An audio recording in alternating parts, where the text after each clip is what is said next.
আজকে আলু মটরশুঁটি দিয়ে নিরামিষ পনির বানিয়ে দেখাবো। এই রান্নাটা করার জন্য পনিরগুলোকে আমি একটু বড় সাইজের টুকরো করে কেটেছি আর আলুগুলো মাঝারি সাইজের দুফাল্টি করে নিয়েছি। অল্প কাঁচা মটরশুঁটি নিয়েছি, পরিমাণ মতো হলুদ লবণ আর সাথে 2 রকমের লঙ্কা গুঁড়ো, অল্প ধনে গুঁড়ো, সামান্য একটু গরম মশলা গুঁড়ো আর অল্প একটুখানি সামান্য চিনি নিয়েছি। ফোড়নের জন্য এখানে লাগবে একটা তেজপাতা, একটা শুকনো লঙ্কা, 1 চামচের মতো সাদা জিরে, আর লাগবে 2টো দালচিনির টুকরো, একটা ছোট এলাচ, একটা বড় এলাচ, লং, গোলমরিচ, অল্প একটু আদার টুকরো আর 4-5টে কাঁচা লঙ্কা শিলনোড়ার মধ্যে থিতিয়ে নিয়েছি। এছাড়া পরিমাণ মতো লাগবে অল্প ঘি আর সর্ষের তেল। এই রান্নাটা করতে যা যা উপকরণ লাগবে সমস্ত কিছুই তোমাদের দেখিয়ে দিলাম। আগে রেডি করে নিলে তোমাদের রান্নাটা করতে সুবিধা হবে। আর এই রান্নাটাতে কিন্তু আমি টমেটো ব্যবহার করিনি।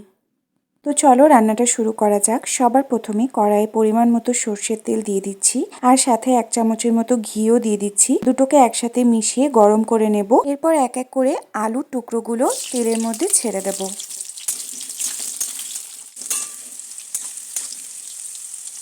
আলুগুলো ভাজতে ভাজতে যখন হালকা লাল লাল রং হয়ে আসবে তখন তেল থেকে উঠিয়ে নেব। এবার বেঁচে যাওয়া তেলের মধ্যে পনিরের টুকরোগুলোকেও ভেজে নেব।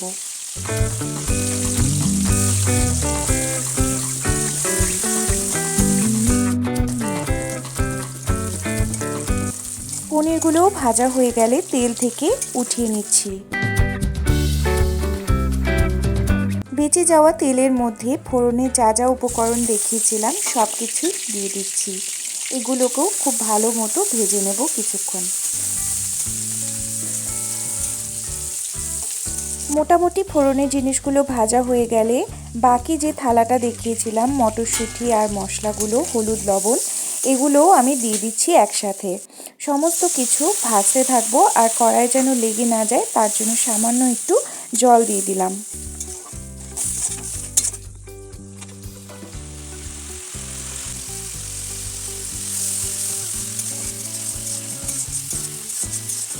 জল যেটুকু দিয়েছিলাম পুরোটাই শুকিয়ে গেছে আর মশলাগুলোও কষে গেছে। এবার এর মধ্যে ভেজে রাখা আলুর টুকরোগুলো দিয়ে দিচ্ছি।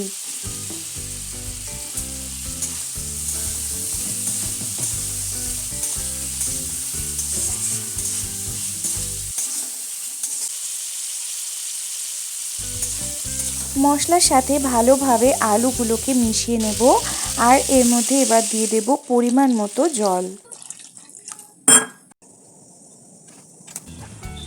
কিছুক্ষণের মধ্যেই ঝোলটা ফুটতে শুরু করেছে। এবার ভেজে রাখা পনিরের টুকরোগুলো এর মধ্যে ছেড়ে দিচ্ছি।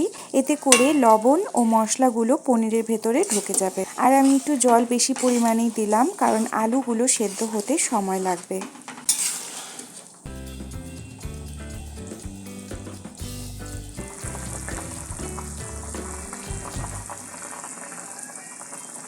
এখন অনেকটা জলই শুকিয়ে গেছে আর আলুগুলো ভালো মতো কিন্তু সেদ্ধ হয়ে গেছে। এবার আমি বেশিক্ষণ আর এটাকে রাখবো না, 2 মিনিটের মতো রেখে গ্যাসের ফ্লেমটা অফ করে নামিয়ে নেব। এই রান্নাটা খেতে ভীষণ ভালো হয়, ভাত রুটি দুটোর সাথেই পরিবেশন করা যেতে পারে নিরামিষ দিনে। তো ভিডিওটি তোমাদের কীরকম লাগলো অবশ্যই কমেন্টে জানিও। ভালো লাগলে ভিডিওটি লাইক শেয়ার করে দিও আর আমার চ্যানেলের অন্য ভিডিওগুলো দেখতে ভুলো না। দেখা হচ্ছে পরের ভিডিওতে। আজকের মতো টাটা, বাই বাই।